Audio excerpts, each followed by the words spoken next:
क्योंकि आप अक्सर कहीं जाते नहीं हैं, तो हम बहुत सरप्राइज हैं। तो मैं शुरू करने से पहले थोड़ा सा आपको बताना चाह रहा हूँ कि मैं यहाँ क्यों आया। क्योंकि जिस स्कूल में आप पढ़ते हैं वो स्कूल मेरा अपना घर है।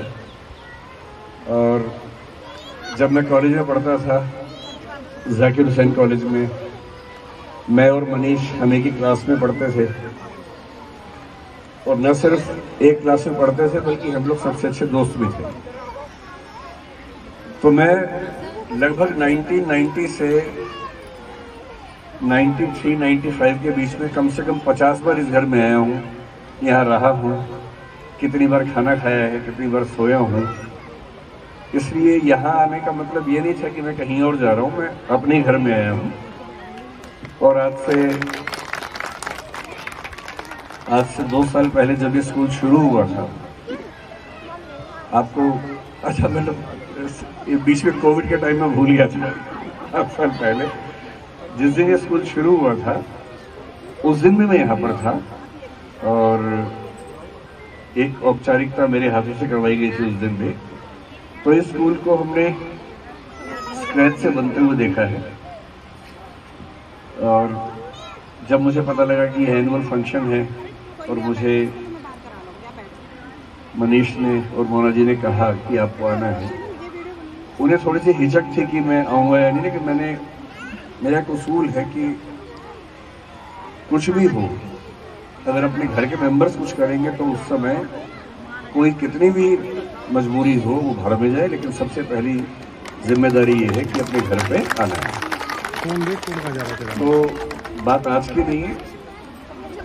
इस स्कूल के लिए मैं, मेरी पत्नी, हम लोग शुरू से साथ में हैं, हमेशा साथ में रहेंगे।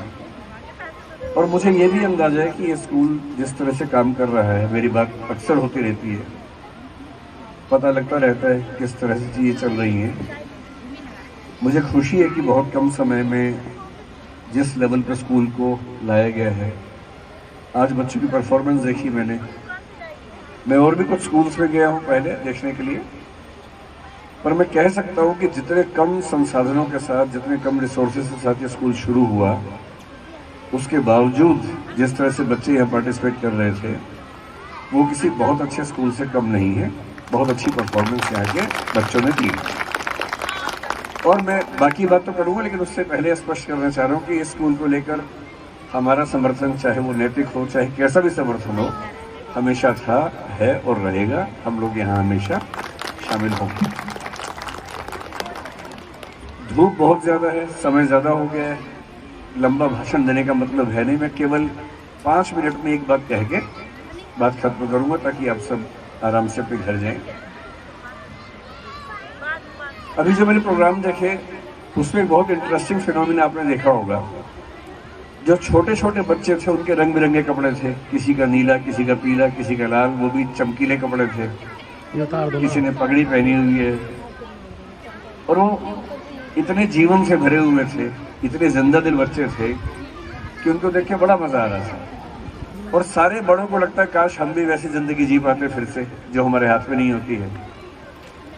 सिर्फ एक प्रोग्राम हुआ जिसमें बच्चे थोड़े से बड़े थे, शायद 5वीं क्लास के बच्चे होंगे, और उन बच्चों का जो ड्रेसिंग थी वो कमीज पैंट हो गई थी, पीछे बड़ा भारी सा बैग टांगा हुआ था, और वो इस दबाव में थे कि किस तरह से 98% मार्क्स हमारे आ जाएं। और उसमें से एक बच्ची जिसका नाम रिया इसमें बताया गया, उसके 96% मार्क्स है। वो इसी बात से बहुत दुखी है, डिप्रेशन में चली गई कि मैं अपने पेरेंट्स और अपने समाज की इच्छाओं को, अपेक्षाओं को, उम्मीदों को पूरा कर नहीं पाई।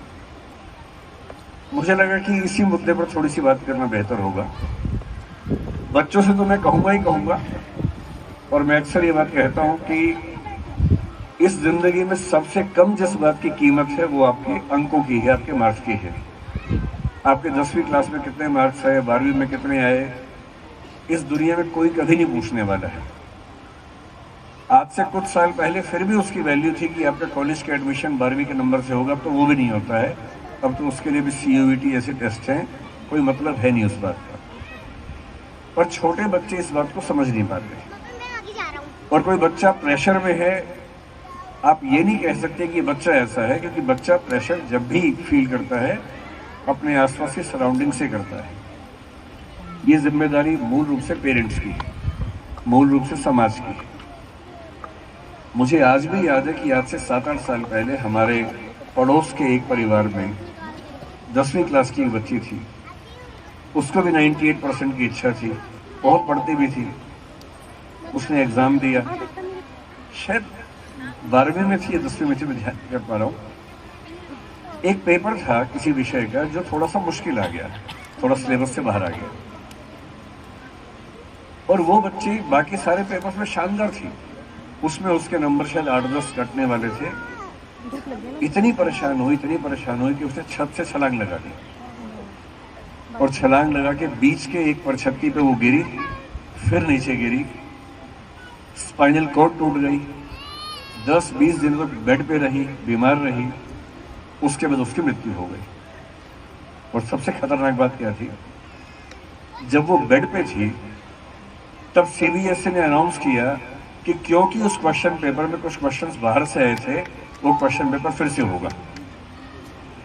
जिस क्वेश्चन पेपर की वजह से उसने अपनी जान दे दी, वो क्वेश्चन पेपर फिर से हुआ, पर इस बार वो थी नहीं कि फिर से पेपर दे सके।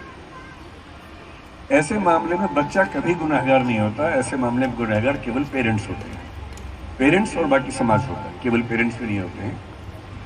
तो मैं, क्योंकि आज पेरेंट्स यहाँ पर हैं और मेरा मन करता है कि मैं पेरेंट्स से ज़्यादा बात करूँ। कोटा में पिछले साल में आपने देखा, राजस्थान में एक साल में 28 बच्चों ने अपना जीवन समाप्त किया। वहाँ के कई अधिकारियों से मैं लगातार संपर्क में रहता हूँ, मुझे वहाँ भी शायद जाना है कुछ दिनों में बात रखने के लिए।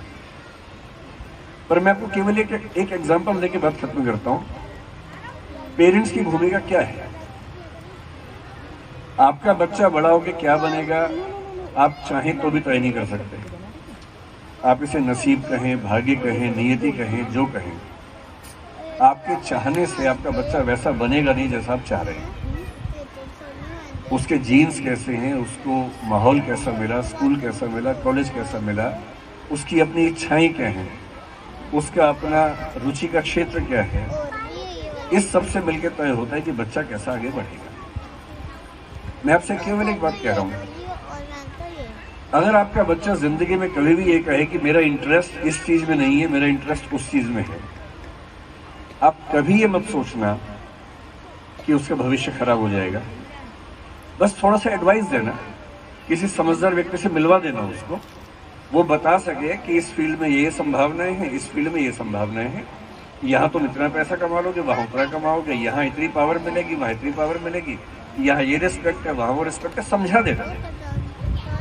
अंत में अगर आपका बच्चा कहे कि नहीं मुझे इंजीनियर नहीं बनना है, मुझे डॉक्टर नहीं बनना है, तो दबाव मत डालना उसके ऊपर, क्योंकि दबाव डाल के आप बना भी देंगे तो ना तो वो एक्सेल कर पाएगा, शानदार काम कर पाएगा, ना जिंदगी में कभी खुश रह पाएगा। और अपने बच्चे को जिंदगी भर के लिए दुखी बनाने से बड़ा कोई पाप नहीं है, कोई अपराध नहीं है। और ये पाप, ये अपराध हम पेरेंट्स अनजाने में लगभग रोज करते हैं। एक एक्सपेरिमेंट का जिक्र करूंगा और फिर मैं बात खत्म करता हूं। 1900 मतलब पेरेंट्स की भूमिका मैं समझाना चाह रहा हूं आपको क्या है। मैं कुछ दिन पहले अमेरिका में था, एक सेशन के लिए गया हुआ था वहां की यूनिवर्सिटी में, इसी पर बात चल रही थी। वहां एक पेरेंट से, उनसे मेरी बात चल रही थी। बात ये चल रही थी कि पेरेंट की भूमिका क्या होनी चाहिए, बच्चे को डांटें, बच्चे को समझाएं, कभी कभी मारें, क्या करें। तो उसने बड़ी अच्छी बात कही पेरेंट ने।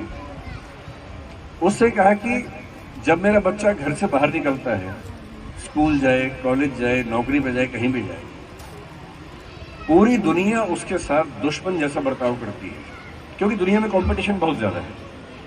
इतना कंपटीशन है कि आपको हर समय सबके साथ फील होता है कि वो आपको पीछे कर देगा, वो हरा देगा, साजिश कर रहा है। अच्छे अच्छे दोस्तों के बीच में भी कंपटीशन होता ही है।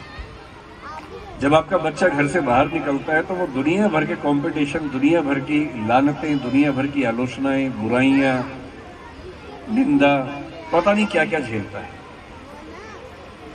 और जब वो घर के अंदर आता है तो इस उम्मीद में आता है कि कम से कम एक ऐसी जगह है जहां लोग मुझे समझेंगे, मुझे प्यार करेंगे, कंडीशन नहीं लगाएंगे, अनकंडीशनल प्यार करेंगे, मेरे फेलियर में मेरे साथ खड़े होंगे, मुझसे गलती होगी तो मुझे समझाएंगे, मेरा साथ देंगे, कभी धमकी नहीं देंगे, घर से निकालेंगे नहीं, ऐसी बुराई नहीं करेंगे कि मेरा आत्मसम्मान खत्म हो जाए। और जब उस बच्चे को घर के अंदर भी वो सब मिलता है तो वो समझ नहीं पाता कि घर और बाहर की दुनिया में अंतर क्या है। बाहर की दुनिया आपके बच्चे पर रोज इतने हमले कर रही है कि घर का काम तो उस बच्चे को हमलों से बचाना है। अगर घर के अंदर भी हमले होंगे तो उस बच्चे के लिए क्या बचेगा। और जीवन में सबसे महत्वपूर्ण चीज जो इस मामले में होती है वो होती है एक आशा, उम्मीद, होप। और होप कैसे काम करती है, मैं हवाई तरीके से बात नहीं करता हूं, मैं जनरली रिसर्च एक्सपेरिमेंट्स की बात करता हूं। 1950 के दशक में एक बहुत फेमस एक्सपेरिमेंट हुआ मनोविज्ञान में, आप भी सुनिए और फिर अपने बच्चों को कोशिश करेंगे, मैं भी कोशिश करता हूं, आप भी कीजिए कि वैसे ट्रीट करें। एक बहुत प्रसिद्ध मनोवैज्ञानिक हुआ अमेरिका में, उनका नाम था कर्ट रिक्टर। अगर आप चाहें तो आप सर्च करके पढ़िए उनके बारे में, CURT, कर्ट, RICHTER, रिक्टर। उन्होंने एक एक्सपेरिमेंट किया चूहों के ऊपर। 2 तरह के चूहे लिए गए, एक वो जो पालतू चूहे थे, घर में रहते थे, एक वो जो जंगली चूहे थे। जंगली चूहों में कॉन्फिडेंस ज्यादा होता है, ताकत ज्यादा होती है, एक्सपीरियंस ज्यादा है, एक्सपोजर ज्यादा है उनके अंदर, मोटे होते हैं, ताजे होते हैं, ताकतवर होते हैं। तो क्या किया कि करीब 34 जंगली चूहों को पानी के अंदर, बाल्टी के अंदर डाल दिया, देखने के लिए कि वो स्ट्रगल करते हैं या नहीं करते। आपको आश्चर्य होगा कि जंगली किस्म के मोटे मोटे चूहे, 34 के 34 चूहे 2 मिनट के अंदर मर गए, क्योंकि वो स्ट्रगल कर नहीं पाए। फिर उसने क्या किया, कुछ और चूहे लिए, कमजोर चूहे, ठीक ठाक से चूहे, उनको पानी में डाला। 2-3 मिनट होते होते वो ही मरने लगे। फिर उसने क्या किया, उनको मरने से बचा लिया। एक बार बचाया, थोड़ी देर हवा में रखा, उसके बाद फिर से पानी में डाल दिया। और आपको आश्चर्य होगा जानकर कि ये वाले चूहे 60 घंटे तक जिंदा रहे। जंगली चूहे 2 मिनट में मर गए, ये चूहे 60 घंटे जिंदा रहे। क्यों? क्योंकि इनको उम्मीद थी कि कोई इनको बचा लेगा। और जिसके जीवन में थोड़ी सी उम्मीद हो कि कोई उसको बचा लेगा, उसकी जिंदगी बहुत ठीक रहती है। और इन छोटे छोटे बच्चों की वो उम्मीद केवल उनके पेरेंट्स हो सकते हैं, कोई और हो नहीं सकता है। तो अगर आपने उम्मीद छोड़ दी, आपका बच्चा फेल हो गया, कोई बात नहीं, उसके फेल होने में आपकी भी कम भूमिका नहीं है, इस बात को ध्यान से समझ लीजिए। सारी दुनिया उसका मजाक बनाएगी, अगर आपने भी बना दिया तो वो बचेगा नहीं। आपको ढाल बनना है उसकी या तलवार बनना है उसके खिलाफ, ये आपको तय करना है। आपके बच्चे से कुछ भी गलती हो जाए, फेल हो, पास हो, नंबर कम आए, कुछ हो, 4 लोग मजाक बनाएंगे उसका आपके सामने, 4 महिलाएं 4 पुरुष खड़े होंगे, बच्चों के नंबर की बात करेंगे, मजाक बनाएंगे आपके बच्चे का। आपका बच्चा दिखने में थोड़ा छोटा है, थोड़ा मोटा हो गया है, उतना सुंदर नजर नहीं आता है जितने बाकी बच्चे सुंदर नजर आते हैं। दुनिया मजाक बनाएगी, दुनिया का काम ही है मजाक बनाने। पर अगर आप मजाक बना रहे हैं तो आपने उसकी आखिरी उम्मीद छीन ली, जिस उम्मीद के भरोसे वो पूरी दुनिया से लड़ सकता है। इसलिए आखिरी बात यही कि आज का सेशन बच्चों का तो जो था सो था, बच्चे इतना अच्छा डांस कर रहे हैं, बच्चे खुश हैं, बढ़िया परफॉर्म कर रहे हैं। और बच्चों की पढ़ाई से ज्यादा जीवन में ये काम आएगा। मैं अक्सर कहता हूँ कि नंबर काम नहीं आते जिंदगी में, काम ये आता है कि कौन मंच पर कितनी बार गया, किसने कितनी जगह बात की, कितना एक्सपोजर मिला, वो ज्यादा काम आता है लाइफ में। लेकिन आपका बच्चा सफल हो, इसमें सबसे बड़ी भूमिका आपकी है। और आपकी मूल भूमिका है उसे प्रोत्साहित करने की, होप बनाए रखने की। जब जब वो जिंदगी में फेल होने लगे, साथ में खड़े रहिए, हौसला देते रहिए और भरोसा मानिए चमत्कारिक ढंग से कभी ना कभी वो कुछ ऐसा करेगा कि आपको गर्व होगा, आपको चिंता करने की जरूरत नहीं पड़ेगी। ये कह के मैं बात समाप्त करता हूँ। स्कूल के प्रबंधन को बहुत शुक्रिया कि मुझे बुलाया। ये मेरा अपना स्कूल है, अपना घर है, तो यहाँ अभी मुझे प्रिंसिपल मैडम ने, मोना जी ने कहा कि भैया शुक्रिया कि आप आए हमारे प्रोग्राम में। मैंने इतना ही कहा कि मैं अपने प्रोग्राम में आया हूँ, आपके प्रोग्राम में नहीं आया। तो मैं इनवाइटेड नहीं हूँ, मैं तो होस्ट हूँ आप सबके लिए, मैं घर का मेंबर हूँ और जब जब ज़रूरत पड़ेगी किसी भी तरह की मैं स्कूल के साथ में हूँ, था भी और रहूँगा भी। बहुत बहुत शुक्रिया, धन्यवाद।